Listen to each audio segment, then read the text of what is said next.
Elm Street, a safe place. Kids, trees, puppies.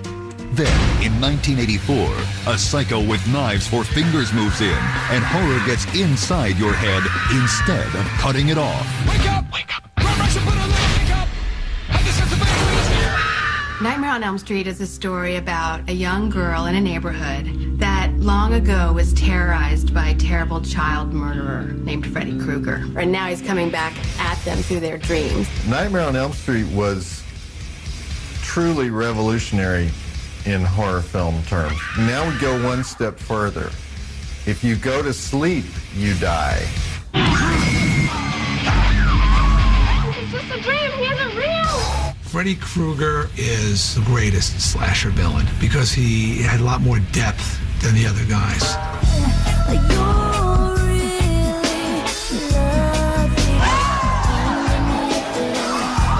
He had a personality. Come to Freddy.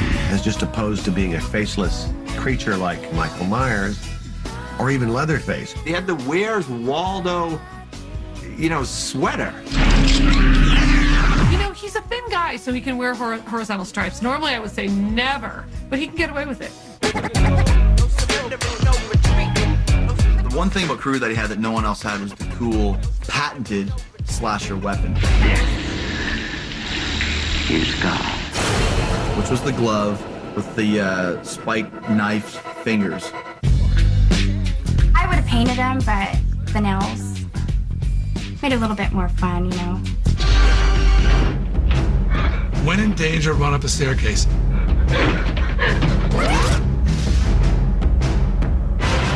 That's a good rule, except when you're in Nightmare on Elm Street.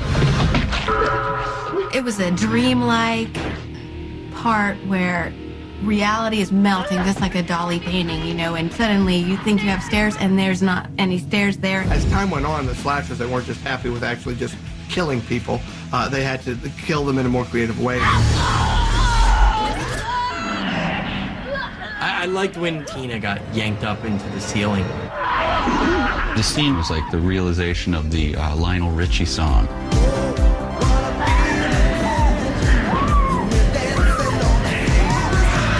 So it worked on like so many different levels because you're thinking of Lionel Richie, which is terrifying enough. Johnny Depp was falling asleep and got sucked into the bed. To me, that was like the blood coming out of the elevator in The Shining. Man, was that Johnny Depp that got sucked in there, or was that Kool-Aid Man? And all the blood and everything, his mom must have been so mad. Another rule is, law enforcement is always stupid. I got him trapped! Help! Where are you? Everything is gonna be all right! If the cops are competent, problem solved, they come in, shoot the villain, and, end of story. Nightmare on Elm Street, it was interesting because of what it did with the killer. And even though everybody wanted to see Freddy killed and destroyed in the end, they kind of loved him. He's a lovable creature. I'm crazy after all. Slasher movies have many rules, but 5 mega rules always hold true. Mega rule number 4, dark empty rooms work like welcome mats. The slasher genre needed a quick picker-upper, so Hollywood pitted Freddy versus Jason, a match made in hell.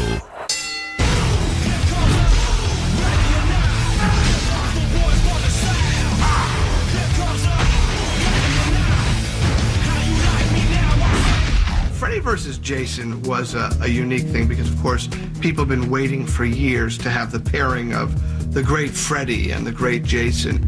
So you're the one everyone's afraid of? Freddy, in order to come back, has to bring Jason back too. Well, hey, Jethro! This is a rave, not a Halloween party!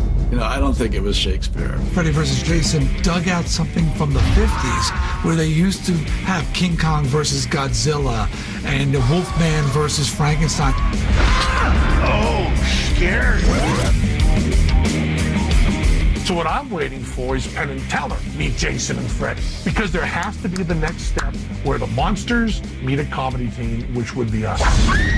Freddy vs. Jason is bringing us into a whole new thing now, where we're going to get this kind of WWF matchup going on between the horror heavyweights.